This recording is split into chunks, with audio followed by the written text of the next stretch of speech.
again saying this is a brutal and ruthless example of such a murder. So he's just deciding and justifying whether this deserves a whole life term, which of course would mean that Thomas Mehr would never be released from prison.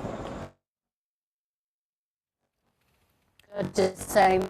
And apologies, it looks like we have some technical problems. No, we can go back to Sarah now. Sarah. Weeks that he researched it. So I'm not quite sure when you left me there. The judge, Mr. Justice Wilkie, is just going through his justification for sentence, which we would expect to come soon, but we have to wait for him to go through his reasoning. So he's talking about reasons behind whether he would impose a whole life tariff. He's talking about an aggravating feature being premeditation and planning over a period of weeks. He researched his victim, his intended victim. We know that when the police searched his house, they found profiles that he printed off Jo Cox, and also the past assassination of a serving MP. So Ian Gow, of course, the last member of the British Parliament who was served in this country. And also knowing that Jo Cox was the mother of a young children. We're just getting more information from court. Of course, we know that he reloaded the firearm during the course of his escape. The judge just carrying on. He's 53 years old. He has no previous convictions. Of course, he gave no defence. So in terms of mitigation, then that would be slight, because there was no mitigation from defence counsel. So the judge has considered the sentence and concluded this offence is so, I'm just reading this live that's coming from court, is so exceptional that it has to be marked with a whole life sentence. So there we have it. Thomas Mehr given a whole life sentence for the murder of Jo Cox and the GBH of the 77-year-old pensioner who tried to save her. Back to you. Sarah, thank you very much. Sarah Campbell at the Old Bailey. Just to repeat that Mr. Justice Wilkie has just said in the last few seconds that this crime was so exceptional that he was passing a whole life sentence against Thomas Mehr for the murder of Jo Cox. Thomas Mehr, of course, found guilty of the other charges, including the attack on the pensioner Bernard Kenny, who bravely tried to defend Jo Cox from that brutal attack. Well, we can cross now to Westminster and we can talk to Stephen Kinnock, of course, a very close friend of Jo Cox. We spoke just in the days following her murder, and you told me that she was like a sister to you, and I hope you were able to hear our correspondent there, Stephen Kinnock, saying that the judge's comments were that this crime was so exceptional that he would pass a whole life sentence. It's no compensation to the family, is it? But hopefully they will feel that justice has been served.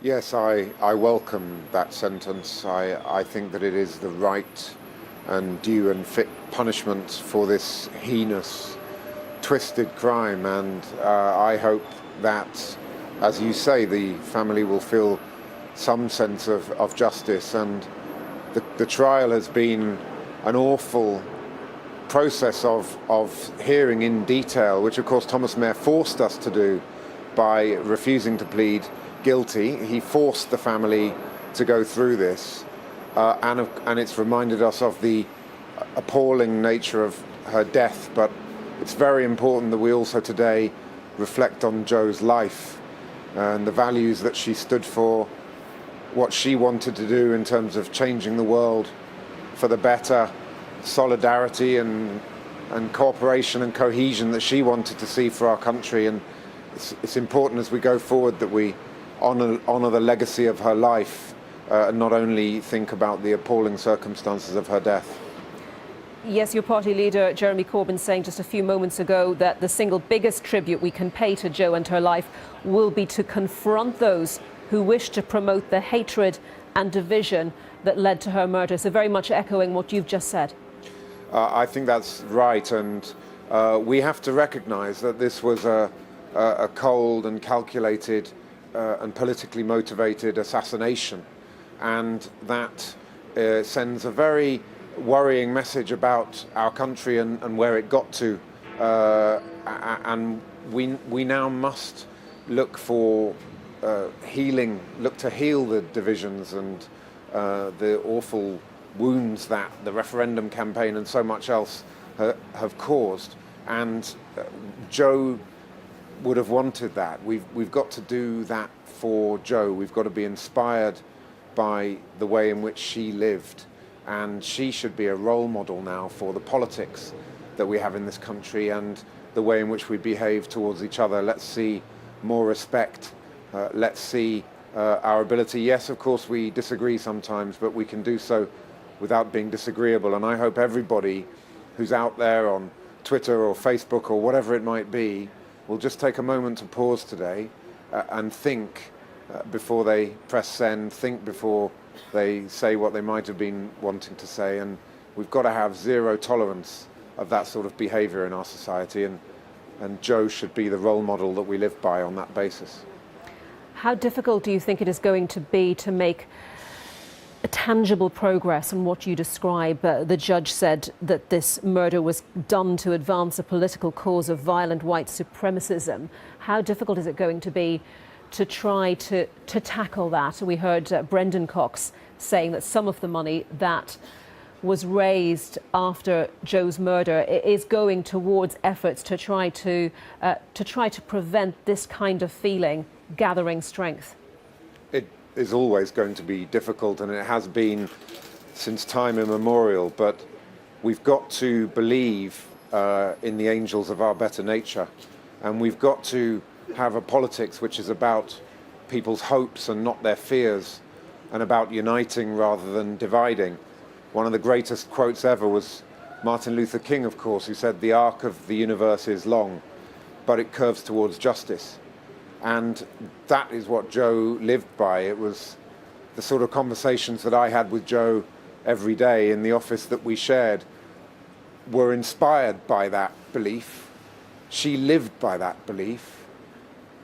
She died on a day where she was there to serve her constituents, work with the people in the constituency that she loved, to try and make the world a better place in whatever small way that we can. And I think we've got to, whatever happens, we can't let this shake our belief in those timeless values and what Joe stood for. We've got to honor her legacy and live by the values that she lived by. And I think if we can do that, we can defeat some of the forces that are out there to beat the forces that we believe in. And if we stick to those principles, I think we can make real progress. She, of course, was a charity worker. She was a researcher for your mother, Glenys Kinnock, before she became the public figure, the MP. But in terms of those close friends like yourself, you said she was like a sister to you. In terms of her family moving forward, how much comfort do you think that will bring them to know that there are many people out there trying to build a real legacy for Joe Cox? Well, I hope some comfort, and the family has behaved with unbelievable courage and dignity throughout this. And I know that they look at Layla and Kuling, Brendan and Joe's children, and they know that they have to also work to make the world a better place for those two kids, because we owe them that.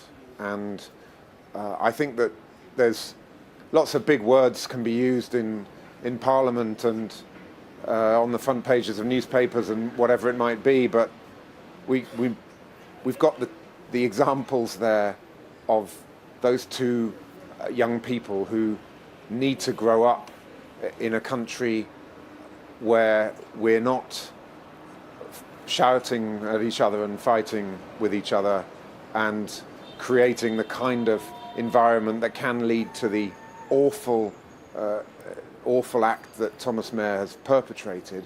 We've got to build something different for those two children. And I know that's what the family are absolutely dedicated to doing. And I know everybody that knew and loved Jo as we knew and loved her is also dedicated to doing. And as long as we hold true to those beliefs, I think that we can do what we have to do, which is to build a better future for those two children. Stephen Kinnock MP, thank you very much for talking to us today. And we can go now to Birstall in West Yorkshire to our correspondent Danny Savage. Danny is just outside the library where Jo Cox, of course, was going to meet constituents on that day in June when she was so brutally murdered. And Danny, in the months since then, just talk to us about the impact that her murder, such a brutal killing, has had on people there. Well, of course, there was the awful shock of the day in June when Jo was murdered just across the road from here outside the library as she came to meet her constituents for those appointments that day. And then that slowly subsided over time and people try and return back to normal. But of course, this place will be forever known as the place where Jo Cox MP was murdered. And then we've had the trial over the last week or so where a dozen people who were in this street at that time had to trek down to London, or some were on video link, but had to sort of go through the process of again of reliving those moments, of going through in detail of what they saw that day, what they saw happening. And it's people who were working in shops in this street around me, who would just happen to be here at the time or going past, and they're having to go through it again as well. And they will always have to live with that. So of course it has had an enormous impact here. Paul Knight is the vicar of Birstall. He is with me here this afternoon. Paul, you knew Jo. This man who killed her has now been given a full life sentence. He will never come out of prison again. What do you make of this all coming back in the last 2 weeks, the trial, and now we have an end? What are your thoughts today? I think with most of the community will be relieved that it's gone this far and this part is over. And we can get back to remembering Jo as the lively, vivacious woman that she was, and remembering her legacy and making sure that that happens, that people talk to each other, that people are brought together, and that people's lives can be bettered.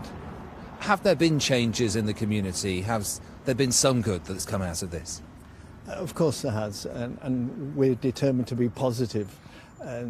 Communities are talking to each other. We're celebrating things together. So yes, there is a change, and we wish it never happened, but thank God it has happened. You knew Jo.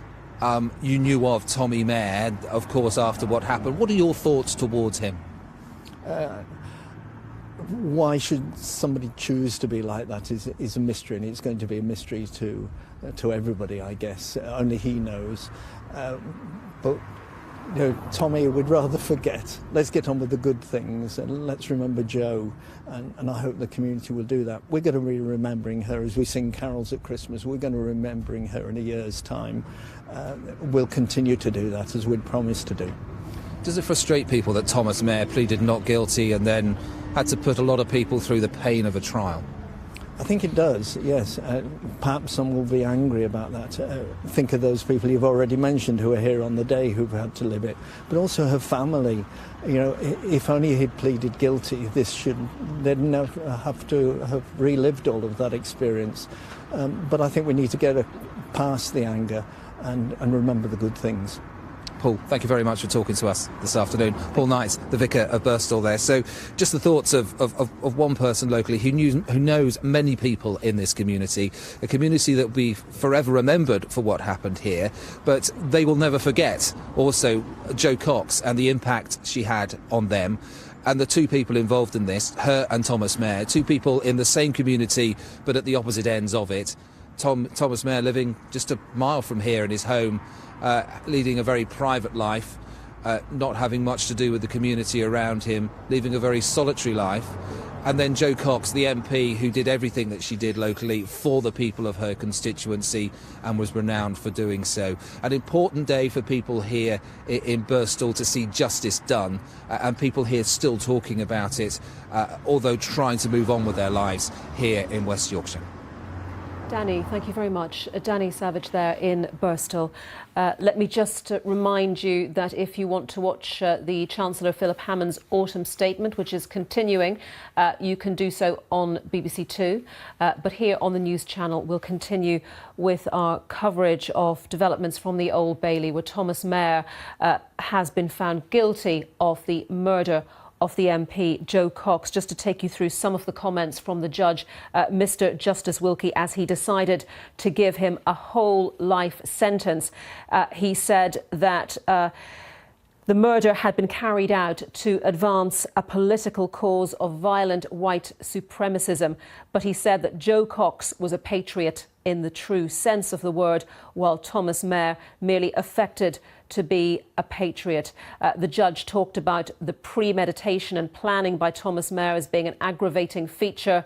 There had been no mitigation offered by his defence. And summing up, he said that this crime was so exceptional that it demanded a whole life sentence for Thomas Mair, who asked, incidentally, to address the court, but the judge did not allow him to do so. Well, our correspondent Daniela Relf takes a look back now at the case. It's hard to imagine what this trial has been like for them. Joe Cox's family. They've had to endure the pain of heartbreaking and distressing evidence. But today, the ordeal of the trial came to a close. The murder of Joe Cox was shocking and baffling. The MP for Batley and Spen repeatedly stabbed and shot a total of 3 times.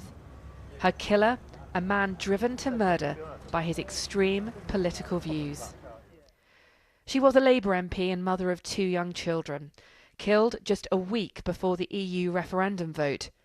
She'd been a strong Remain campaigner, described in court as an internationalist who wanted to help the poor and dispossessed. She represented everything Thomas Mair appeared to despise. During the trial, extensive CCTV was shown of Mair in the hours before Joe Cox died. He was seen making his way into Birstall town centre, heading towards the library, where he would brutally murder his local MP in broad daylight.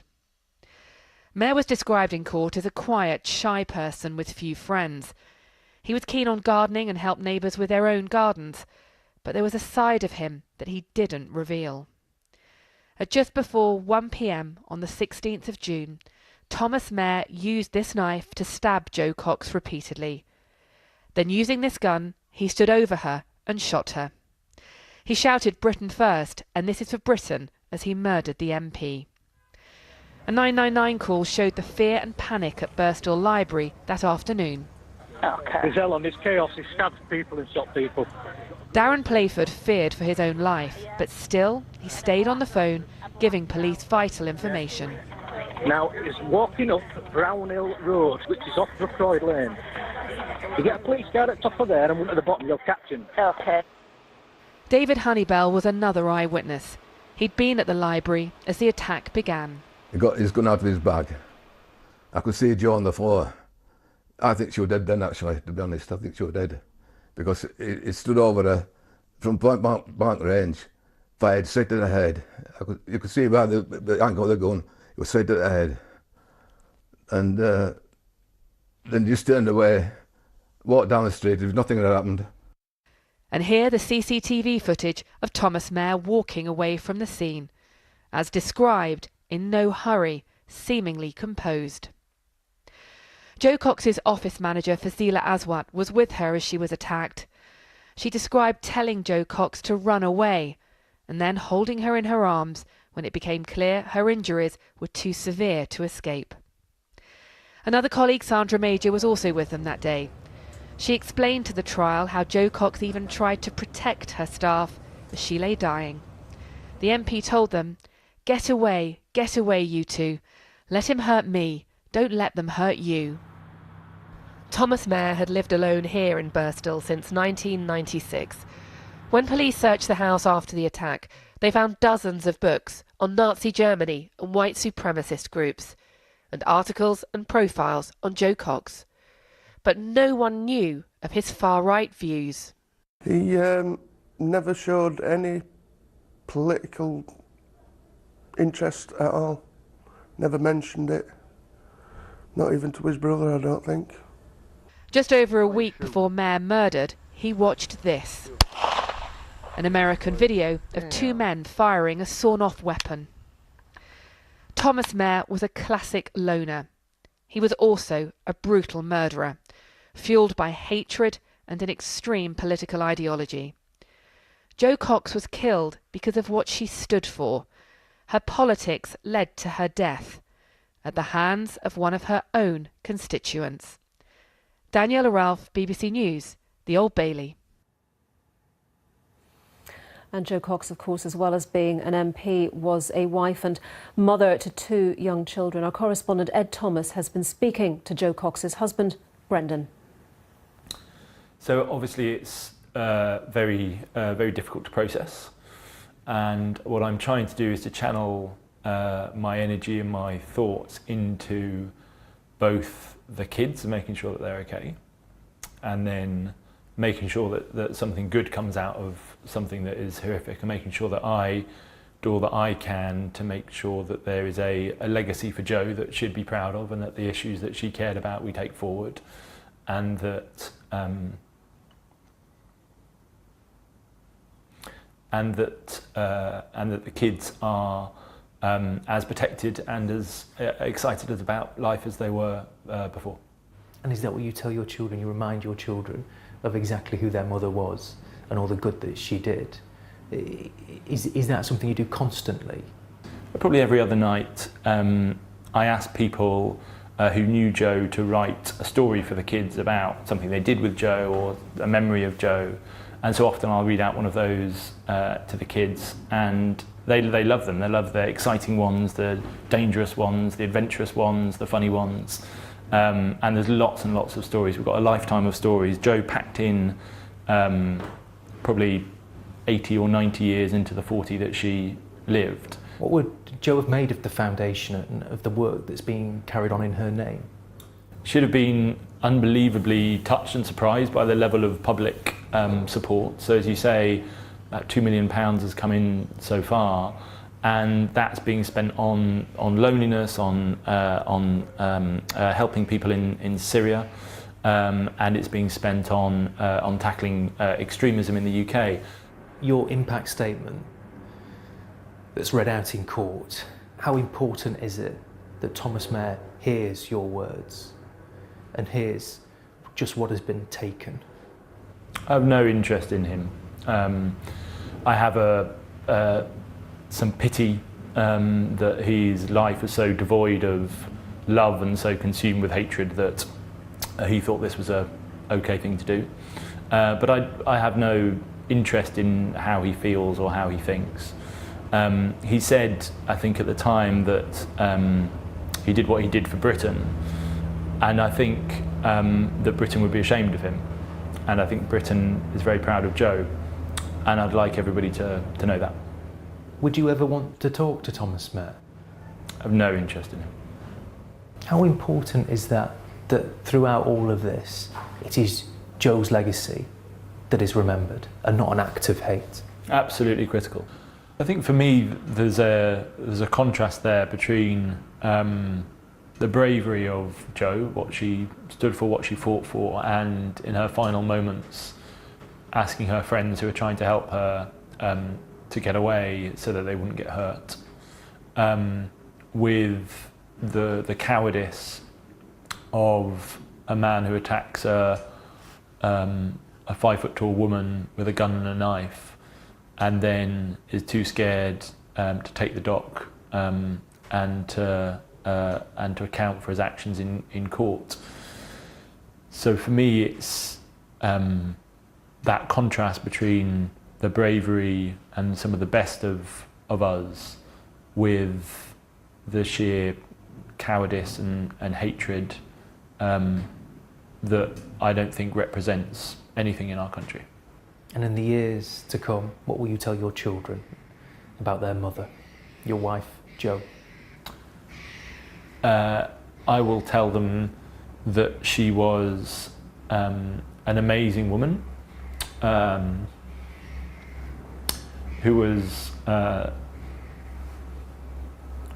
who was very widely loved and respected, that she fought for her values and her beliefs and that she died for them, that she loved them first and foremost, and that she was funny and fun and adventurous.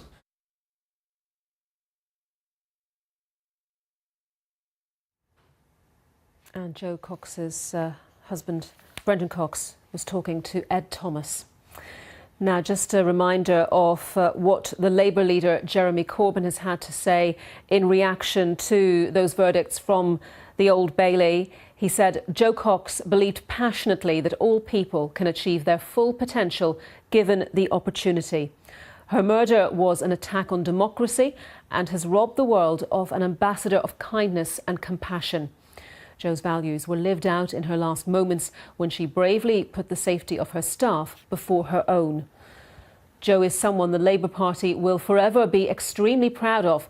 The single biggest tribute we can pay to Jo and her life will be to confront those who wish to promote the hatred and division that led to her murder.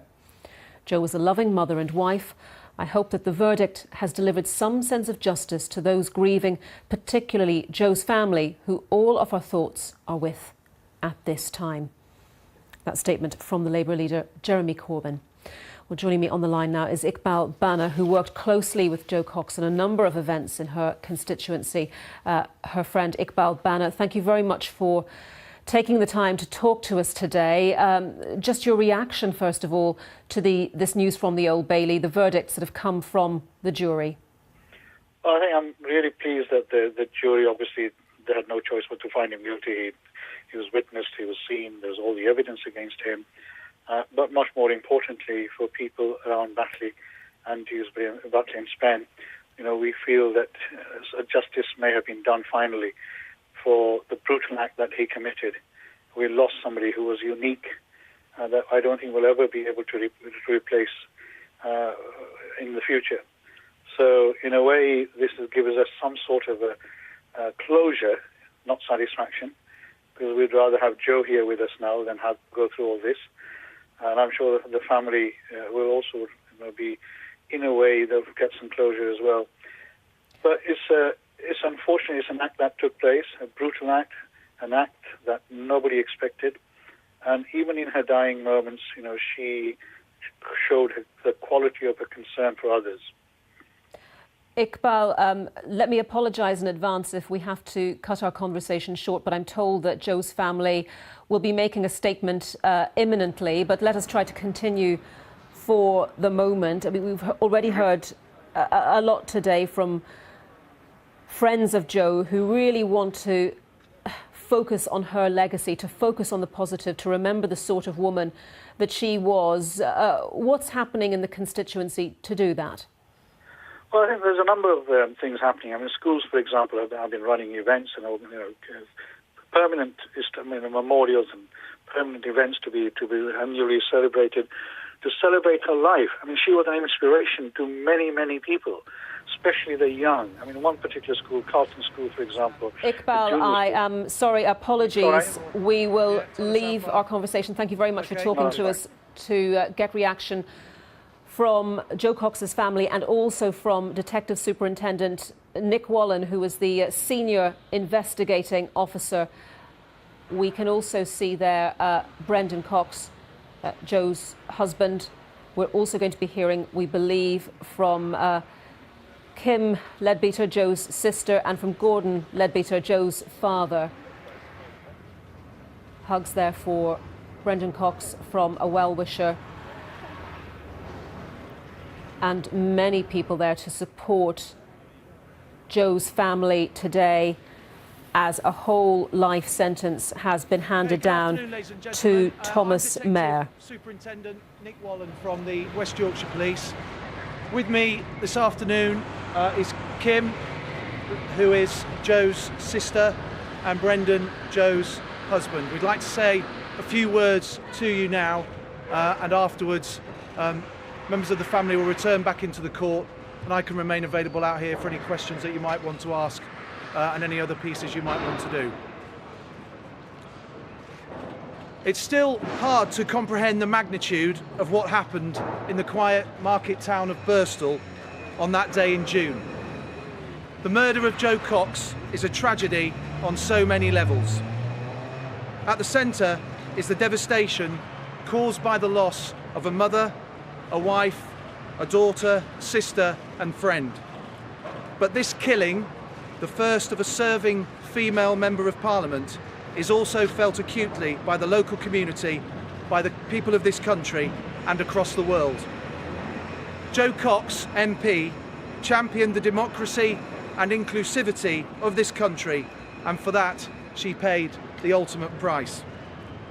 Thomas Mair is a cold-blooded killer. He calmly planned her death, he lay in wait and then killed Jo in a sustained attack as she went about her daily business of trying to help people in her local community.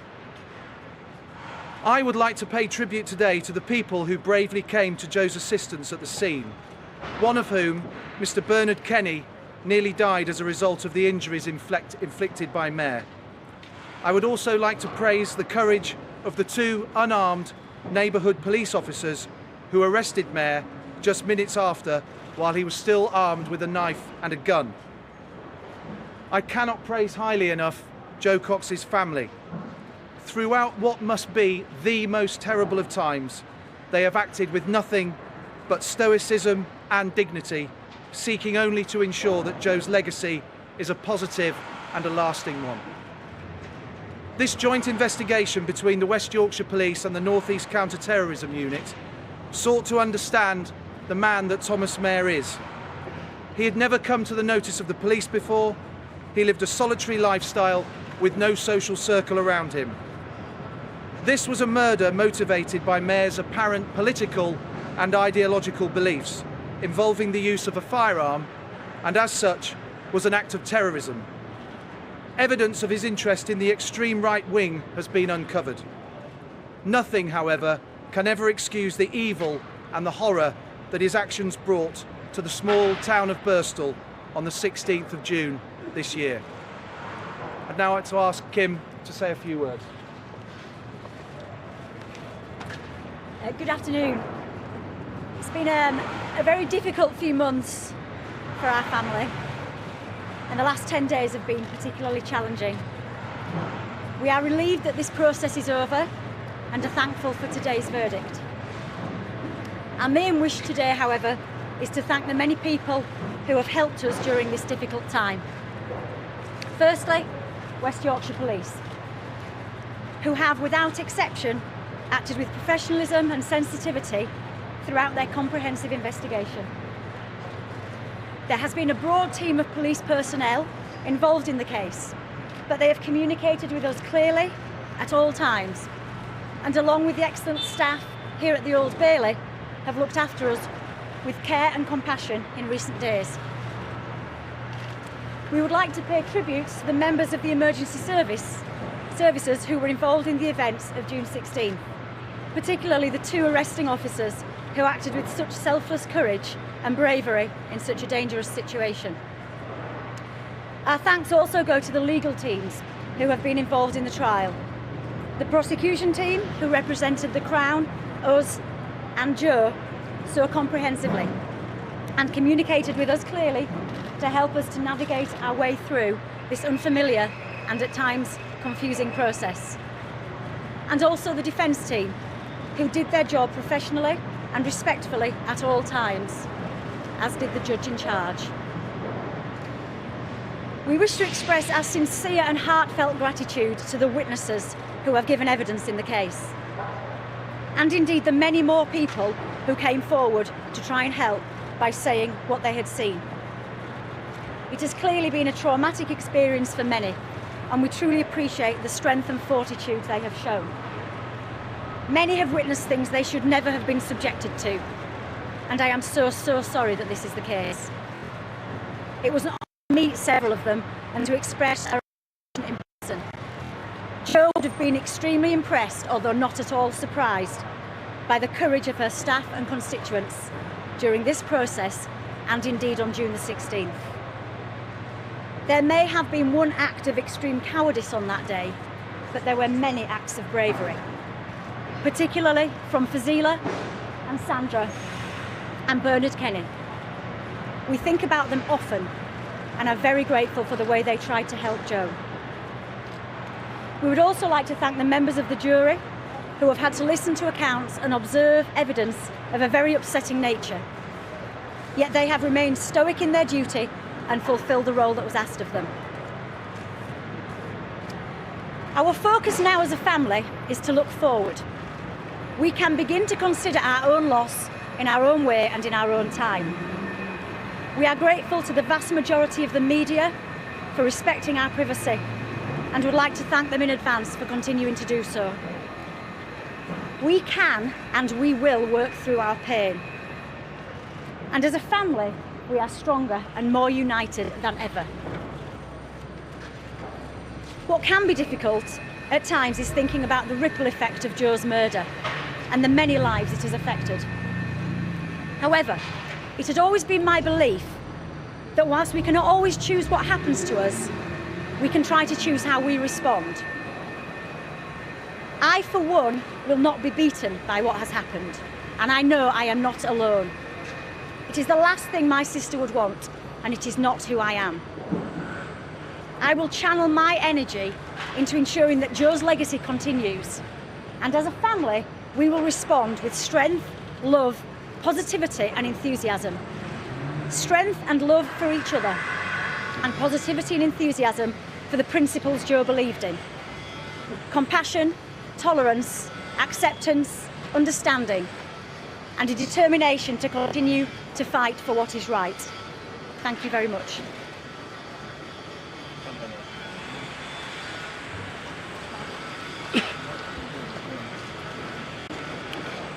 A few weeks ago, Joe was taken from us and our lives collapsed. To the world, Joe was a member of Parliament, a campaigner, an activist and many other things.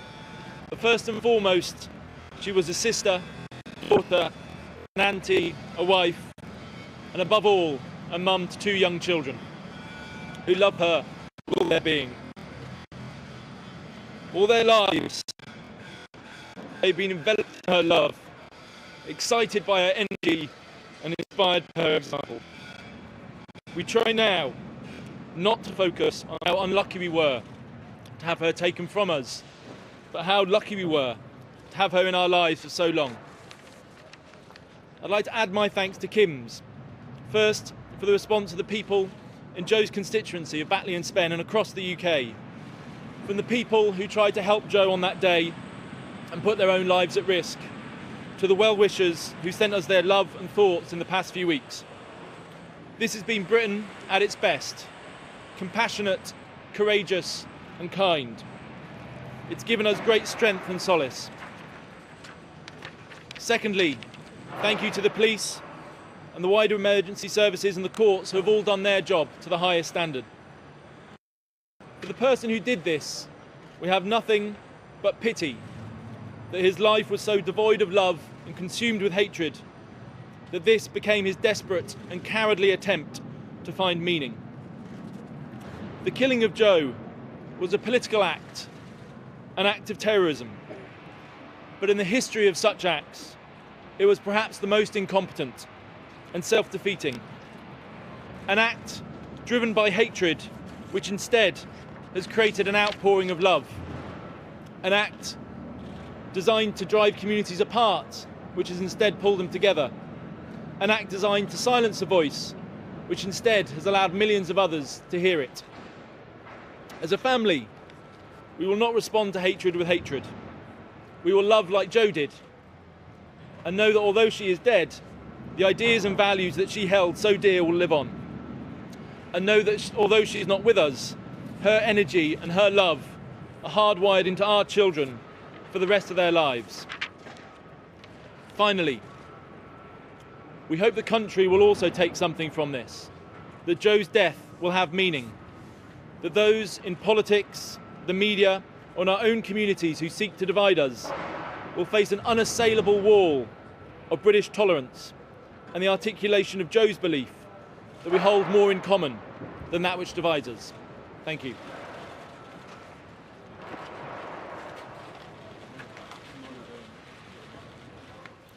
Brendan Cox there speaking about his wife, Jo Cox, along with, of course, Jo's sister, Kim Leadbeater, and the senior investigating officer, Detective Superintendent Nick Wallin.